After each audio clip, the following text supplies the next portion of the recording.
रामपुर गांव की धूल भरी गलियों में रवि की दुनिया सिमटी हुई थी। माँ की ममता और पिता की सीख, यही उसका अनमोल धन थे। अभी हाल ही में उसने अपनी सारी जमा पूंजी लगाकर एक छोटी सी किराने की दुकान खोली थी, जो गांव के चौक पर स्थित थी। हर आने जाने वाले की नज़र में उसकी छोटी सी दुनिया में एक बड़ा तूफान आ गया, जब शहर से आ रहा एक ट्रक गांव के बाहर पलट गया। पलटे हुए ट्रक से सामान बिखरा पड़ा था, जिसे समेटने के लिए गांव वाले जुट गए। रवि भी वहीं था, अपनी आंखों के सामने एक ऐसी स्थिति देख रहा था जो उसे अंदर तक हिला रही थी। उसने देखा कि कुछ लोग, जिन्हें वह जानता भी था, चुपके से सोने के आभूषणों से भरे बक्से उठा रहे थे। तभी उसकी नज़र एक छोटे से खुले बक्से पर पड़ी, जिसमें से चमकदार कीमती पत्थर ऐसे चमक रहे थे मानो तारे जमीन पर उतर आए हों।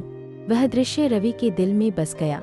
उन पत्थरों की कीमत उसकी पूरी दुकान की कीमत से कहीं ज्यादा थी।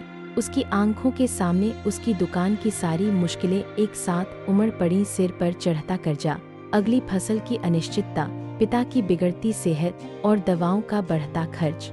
एक पल के लिए एक शैतानी विचार उसके मन में कौंधा। कोई नहीं देख रहा है, उसने सोचा, बस कुछ पत्थर उठा लूं, किसी को पता भी नहीं चलेगा। मेरी सारी परेशानियां पल भर में दूर हो जाएंगी। उसके हाथ अनजाने ही बक्से की ओर बढ़े, लेकिन तभी उसके पिता की आवाज उसके कानों में गूंजी, रवि बेटा, भले ही जेब खाली हो जाए, पर दिल साफ रहना चाहिए। उस आवाज ने रवि को झकझोर दिया। उसके मन में एक गहरा सवाल अमर गया। क्या वह थोड़े से सुख के लिए अपनी ईमानदारी का सौदा कर ले? क्या वह उस रास्ते पर चल पड़े जहां मुश्किलें कम हो, पर उसका अंतर्मन शायद कभी उसे माफ न करे? या फिर वह उसी ईमानदारी की राह पर बना रहे, चाहे राह कांटों भरी ही क्यों न हो? उसकी आंखों के सामने वह बक्सा अभी भी वहीं पड़ा था, मानो एक परीक्षा की तरह।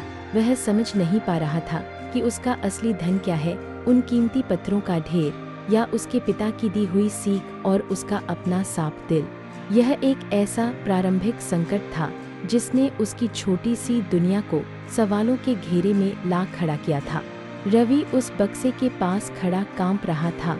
उसकी सांसें तेज चल रही थीं और हृदय जोरों से धड़क रहा था।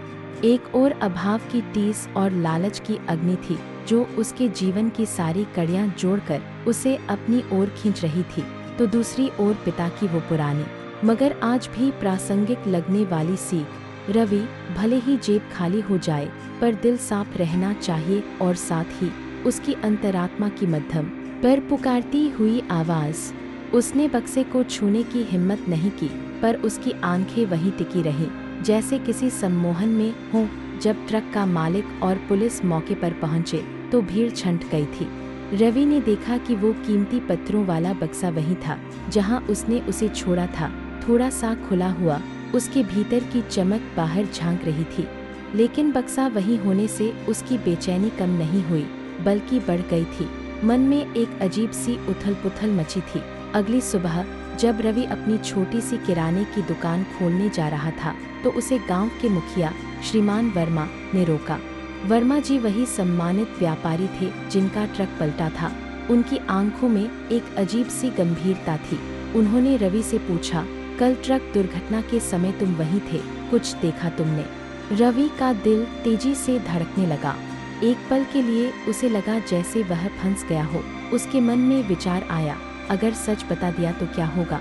कहीं उन लोगों को पकड़ लिया गया तो वे मुझसे भी पूछताछ करेंगे और शायद मुझे भी इस झमेले में फंसा दे। कहीं मैं भी मुसीबत में न पड़ जाऊं। उसने टालने की कोशिश की, नहीं मुखिया जी, मैं बस ऐसे ही खड़ा था, कुछ खास नहीं देखा। वर्मा जी की आंखों में एक गहरी समझ थी, जैसे वे रवि के मन की हर परत को पढ़ रहे हों।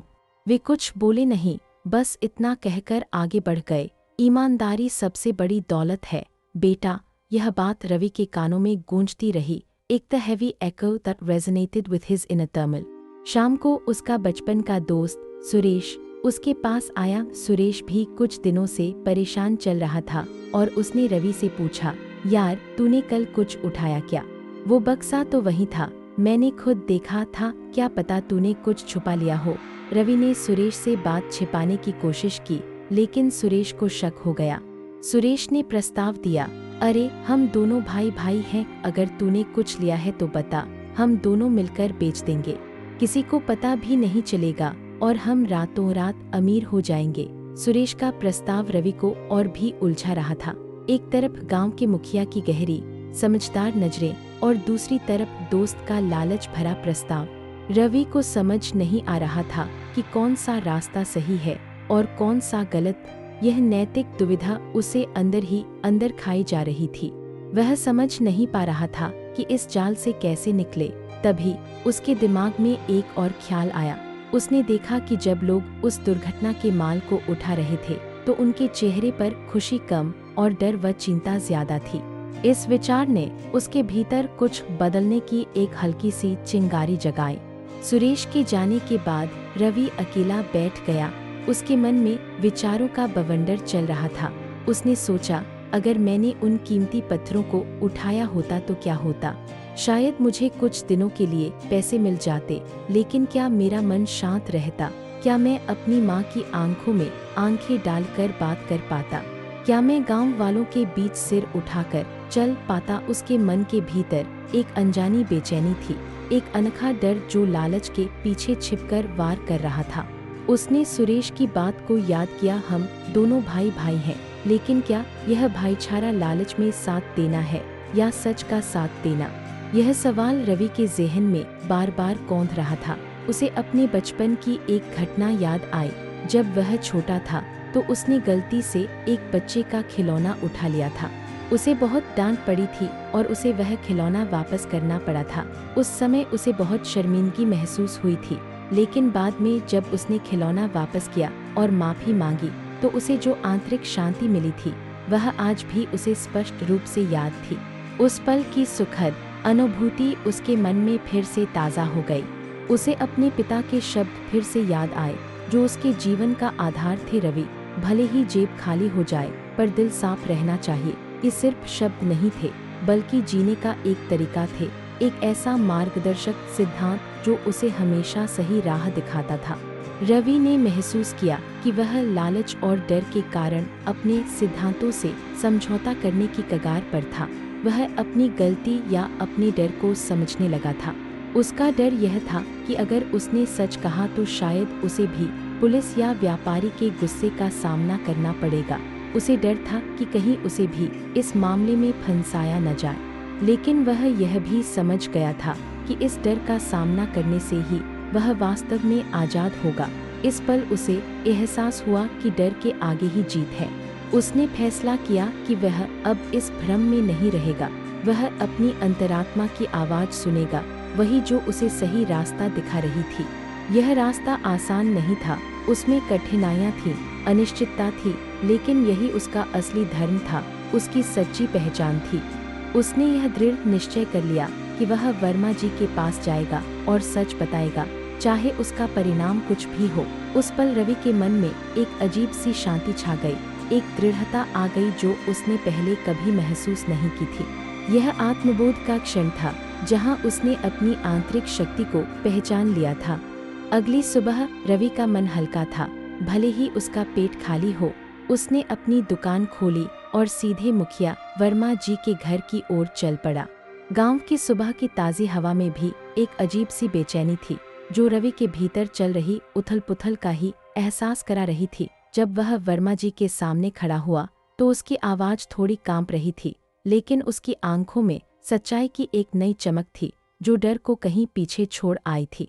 उसने कहा, मुखिया जी, मुझे कल की घटना के बारे में सच बताना है।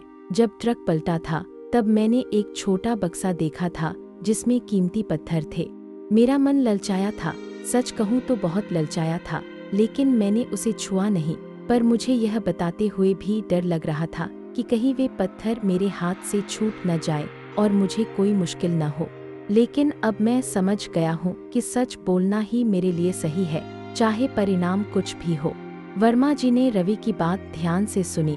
उनके चेहरे पर एक ऐसी मुस्कान फैल गई जो किसी भी भौतिक पुरस्कार से कहीं अधिक मूल्यवान थी। यह एक ऐसी मुस्कान थी जिसमें विश्वास था, समझ थी और शायद थोड़ी सी प्रशंसा भी। उन्होंने रवि का हाथ थामा और कहा, शाबाश रवि, तुमने वही किया है जो एक सच्चा इंसान करता है। तुम्हारा यह साहस और ईमानदारी मेरे लिए किसी भी दौलत से बढ़कर है। वह बक्सा मेरे ही माल का था और उसमें कुछ कीमती पत्थर थे जो खो गए थे। तुम्हारी सच्चाई ने मेरा खोया हुआ माल मुझे वापस दिला दिया है, बल्कि उससे भी बढ़कर तुमने मेरा विश्वास वापस दिलाया है। वर्मा जी ने रवि को उसकी ईमानदारी के लिए इनाम के तौर पर कुछ पैसे दिए, जो उसकी दुकान के कर्जों को चुकाने में बहुत मददगार साबित हुए। ये पैसे सिर्फ पैसों की तरह नहीं थे, बल्कि रवि के आत्मसम्मान और नैतिक विजय के प्रतीक थे। गांव में जब यह बात फैली तो सभी ने रवि की खूब सराहना की। वे अब उसे केवल एक साधारण किसान के बेटे के रूप में नहीं, बल्कि एक ऐसे व्यक्ति के रूप में देखते थे जिसका मन सोने से भी ज्यादा कीमती था। सुरेश को भी अपनी गलती का एहसास हुआ और उसने रवि से माफी मांगी। रवि ने उसे माफ कर दिया, यह जानते हुए कि हर कोई अपनी गलतियों से सीखता है। रवि की दुकान पर लोगों का आना जाना बढ़ गया, क्योंकि वे उसकी ईमानदारी पर भरोसा करते थे। वे जानते थे कि यहाँ उन्हें सिर्फ सामान ही नहीं, बल्कि सच्चाई और विश्वास भी मिलेगा। रवि ने सीखा कि जीवन की सबसे बड़ी संपत्ति कोई भौतिक वस्तु नहीं, बल्कि हमारी अपनी अंतरात्मा की शुद्धता और ईमानदारी है। उसका आंतरिक संतोष सबसे बड़ा पुरस्कार था, जो किसी भी सोने के ढेर से ज्यादा मूल्यवान था। उसने यह भी समझा कि सच्चा संबंध सिर्फ लालच में नहीं, बल्कि सच्चाई और विश्वास में बनता है। वह क्षण जब उसने सच कहने का निर्णय लिया था, वही उसकी नैतिक विजय का क्षण था। कहानी का अंत एक ऐसे दृश्य के साथ होता है जहां रवि अपनी दुकान पर बैठा है, चेहरे पर सुकून है और वह जानता है कि उसने जीवन का सही अर्थ पा लिया है। सूरज की किरणें उसकी दुकान पर पड़ रही हैं और उसे लग रहा है कि वह दुनिया का सबसे अमीर इंसान है। सच बोलना भले ही कठिन हो, पर वही हमें सच्चा इंसान बनाता है, और रवि आज एक सच्चा इंसान बन गया था।